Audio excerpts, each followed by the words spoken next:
ఒక పక్క ఏమో ఒక అన్ని రైతుల జీవితాలు చిన్నాభిన్నమై కనిపిస్తూ ఉన్నాయి, ఇచ్చిన హామీలన్నీ మోసంగా కనిపిస్తూ ఉన్నాయి, రైతుల పరిస్థితి దయనీయంగా మారింది. మరోవైపున టాపిక్ డైవర్ట్ చేసేందుకు మోసాలతో చంద్రబాబు నాయుడు ఏమంటాడు, రైతన్నా మీకోసం అంటూ ప్రచారం చేసుకుంటాడు. పేపర్లో అసలు ఈనాడు పేపర్లో చూస్తే పేపర్ కటింగ్ చూడండి ఒకసారి, రైతన్నా మీకోసం అంట. ఏమంటాడు, కార్యక్రమాన్ని రాష్ట్ర వ్యాప్తంగా విజయవంతం చేసిన రైతులందరికీ ధన్యవాదాలంట. అసలు రైతుల దగ్గరికి పోయే పరిస్థితి లేదు వీళ్ళకు. పోతే రైతులు తిడతారు, కొడతారు, ఎవడు పోయింది లేదు. విజయవంతం అంట. కార్యక్రమాన్ని రాష్ట్ర వ్యాప్తంగా విజయవంతం చేసిన రైతులందరికీ ధన్యవాదాలంట. ఆశ్చర్యం అంటే ఆశ్చర్యమైన అడ్వర్టైజ్మెంట్లు, బుల్డోజింగ్, గోబెల్స్ ప్రచారాలు.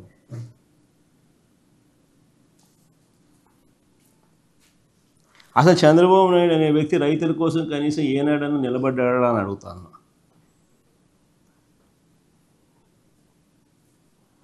పైపెచ్చు ఈ ఒక్క మోసమే కాదు, ఈ ఒక్క అబద్ధమే కాదు, పైపెచ్చు ఈ మధ్యకాలంలో ఇంకొక అబద్ధం కూడా నిస్సిగ్గుగా ఆడుతూ ఉన్నాడు. సూపర్ 6లు సూపర్ 7లు ఇచ్చేసాము, సూపర్ 6 సూపర్ 7 ఇచ్చేసామని అంటున్నాడు. అది అడ్వర్టైజ్మెంట్ ఫస్ట్ వేయమ్మా, సూపర్ 6 సూపర్ 7 అడ్వర్టైజ్మెంట్ కాదు. సూపర్ 6లు సూపర్ 7 అడ్వర్టైజ్మెంట్లు అది కూడా ఇచ్చేసేమని. సూపర్ 6 సూపర్ 7 అడ్వర్టైజ్మెంట్లు కూడా ఇచ్చేసినామని చెప్పి రాస్తున్నాడు. ఆశ్చర్యం కలిగించే విషయం ఏంటంటే అసలు సూపర్ 6 సూపర్ 7లు ఈయన ఇచ్చినటివి ఏం చేశాడని అడుగుతా ఉన్నా. కోట్లో ఇచ్చిన అడ్వర్టైజ్మెంట్ మా ఇది, ఇప్పుడు మొన్న అయిపోయింది అని సంతోషంగా ఇచ్చిన అడ్వర్టైజ్మెంట్ నేను చెప్తున్నాను.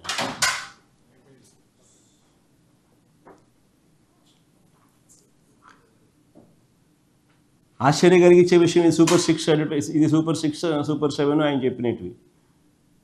ఇందులో ఒకసారి గమనిస్తే సూపర్ 6 సూపర్ హిట్ ఇది ఇచ్చిన అడ్వర్టైజ్మెంట్ ఈ మధ్యకాలం. సూపర్ 6లు సూపర్ 7లు చేసేసినాము, విజయవంతంగా బ్రహ్మాండంగా చేసేసినామని చెప్పి ఏకంగా చెప్పేస్తున్నాడు ఆయన. నిన్న పబ్లిక్ మీటింగ్లో కూడా నిన్న మీటింగ్లో కూడా ఆయన ఏదో ఎక్కడ చెప్పినాడు, నిన్న గోపాలపురంలో కూడా సూపర్ 6లు సూపర్ 7లు విజయవంతంగా చేసేసినాము అని కూడా చెప్పేస్తున్నాడు. టీవీ పేపర్లలో వాళ్ళకి సంబంధించిన పాంఫ్లెట్ పేపర్లలో, వాళ్ళ టీవీ ఛానళ్ళలో, ఎల్లో మీడియా టీవీ ఛానళ్ళల్లో అడ్వర్టైజ్మెంట్ కూడా ఇచ్చేస్తున్నారు, సూపర్ 6 సూపర్ 7 సూపర్ హిట్ అని. నిజంగా గోబెల్స్ అంటే దీనికి గోబెల్స్ అసలు ఎక్కడో పోవాలి. అసలు వీళ్ళ దగ్గర నుంచి గోబెల్స్ నేర్చుకోవాలి. గోబెల్స్ అనే వ్యక్తి హిట్లర్ టైంలో కమ్యూనికేషన్ మినిస్టర్. ఆయన పేరు చెప్తారు కానీ వాస్తవం ఏంటంటే చంద్రబాబు నాయుడు పేరు చెప్పాలా.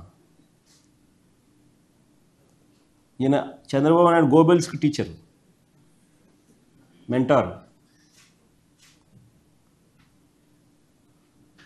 సూపర్ 6 సూపర్ 7 అట్లా అడ్వర్టైజ్మెంట్ ఇస్తున్నాడు, వాళ్ళ టీవీలో ఊదరగొడుతున్నారు, వాళ్ళ పార్టీకి సంబంధించిన వాళ్ళతో చెప్పించేసేస్తారు. మళ్ళీ వాళ్ళకి సంబంధించిన ఎల్లో మీడియాలో టీవీ డిబేట్లు పెట్టి కూడా అయిపోయిందని వేస్తున్నారు. ఆశ్చర్యంగా అడుగుతా ఉన్నా, ఒకసారి మన సూపర్ 6 సూపర్ 7 వాళ్ళు అసలు సూపర్ 6 సూపర్ 7గా వాళ్ళు చూపించింది పెట్టుమా, ఇంతకుముందు చూపించినావు చూడు. ఇది ఎన్నికల ముందు ఓట్ల కోసం చంద్రబాబు నాయుడు 9/5/2024 ఎన్నికలకు ముందు ఓట్ల కోసం చంద్రబాబు నాయుడు ఇచ్చిన అడ్వర్టైజ్మెంట్ సూపర్ 6 సూపర్ 7 ఆయన మేనిఫెస్టోలో పెట్టింది. ఒకసారి ఇది చూడండి, ఒకసారి నేను అడుగుతాను, ఇది ఇట్టనే పెట్టు, నేను అడుగుతా కొన్ని క్వశ్చన్లు, చంద్రబాబు నాయుడు సంబంధించిన మనుషులు దీనికి సమాధానం చెప్తారేమో చూడండి. నిరుద్యోగ భృతి కింద నెల 3,000 రూపాయలు ఇస్తానన్నాడు. నిరుద్యోగ భృతి కింద నెల నెల 3,000 రూపాయలు ఇస్తానన్నాడు. 2 ఏళ్ళకి కలిపి 72,000. 2 ఏళ్ళకి కలిపి 72,000 ఇవ్వాలి. నేను ఇంతకుముందు ఈ ప్రెస్ మీట్ కన్నా ముందు ప్రెస్ మీట్లో మీకు బాండ్లు కూడా చూపించాను. చంద్రబాబు నాయుడు ఏ రకంగా ప్రతి ఇంటికి పోయి బాండ్ ఇచ్చినాడు, వాళ్ళ మనుషులు పోయి సంతకాలు పెట్టి బాండ్ ఇచ్చినారు. ఎదుగుమ చంద్రబాబు నాయుడు సంతకం అని ఆయన ప్రమాణ పూర్తిగా ఆయన దత్తపుత్రుడు ఇద్దరు ఫోటోలు పెట్టి వాళ్ళిద్దరూ కూడా ప్రమాణం చేస్తూ ఏ రకంగా వాళ్ళు ప్రమాణం చేసి బాండ్లు ఇచ్చినారో కూడా చూపించినాం. ఆ బాండ్లలో వాళ్ళు రాసిన మాటలు కూడా చదివి వినిపించి అందరికీ కూడా చూపించినాం. ప్రతి ఇంటికి నిరుద్యోగ భృతి కింద నెల నెల 3,000 ఇస్తామన్నారు. 2 ఏళ్ళకు 72,000 ఇచ్చినారా అని అంటాను. మళ్ళీ సూపర్ 6, సూపర్ 7 ఎక్కడ అమలైందని అడుగుతాను. పోనీ రెండోది చూద్దాం. ఆడబిడ్డ నిధి కింద, ఆడబిడ్డ నిధి అంటూ 18 ఏళ్ళు నిండిన ప్రతి చెల్లెమ్మకు, ప్రతి అక్కకు ఆడబిడ్డ నిధి కింద నెల నెల 1,500 అన్నాడు. సంవత్సరానికి 18,000 అన్నాడు. 2 ఏళ్ళు అయింది, 36,000 ఇచ్చినాడా అని అడుగుతాను.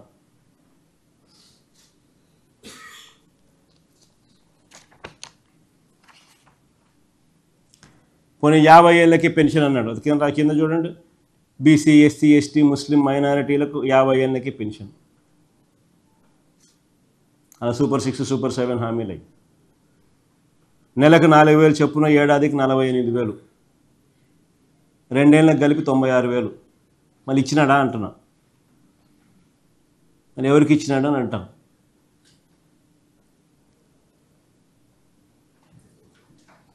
అన్నదాత సుఖీభవ అంటూ పిఎం కిసాన్ కాక సంవత్సరానికి 20,000 అన్నాడు. 2 ఏళ్ళకి కలిపి 40,000, ఇచ్చింది 10,000, 30,000 ఎగరగొట్టినాడు. ఇది మోసం కాదా అని అడుగుతా ఉన్నా. తల్లికి వందనంలో అమ్మఒడిని పేరు మార్చినాడు, తల్లికి వందనం అన్నాడు. తల్లికి వందనం కోతకు, తల్లికి వందనంలో ప్రతి పిల్లాడికి ఇస్తానన్నాడు. అందరికీ 15,000 అన్నాడు. తీరా చూస్తే మొదటి సంవత్సరం ఎగరగొట్టినాడు. రెండో సంవత్సరానికి వచ్చేసరికి 15,000 కాస్త మొదటి సంవత్సరం, రెండో సంవత్సరానికి వచ్చేసరికి ఏకంగా 20 లక్షల మంది పిల్లలకు తగ్గించేసినారు. తగ్గడమే కాకుండా 15,000 కాస్త తీరా వచ్చేసరికి 8,000, 9,000, 10,000, కొందరికి మాత్రమే 13,000. అంటే 2 ఏళ్ళకి కలిపి ప్రతి పిల్లాడికి ఇవ్వాల్సింది 30,000. ఇచ్చింది ఎంత అంటే కొందరికి 8,000, కొందరికి 9,000, కొందరికి ఎగరగొట్టడం, కొందరికి 10,000, కొందరికి 13,000. ఇది జరిగింది. ఇది మోసం కాదని అడుగుతాను.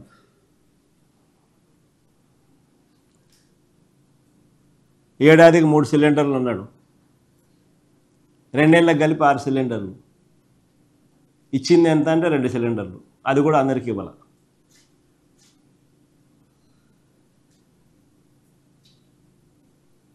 ఇది మోసం కాదా అని అడుగుతా ఉన్నా.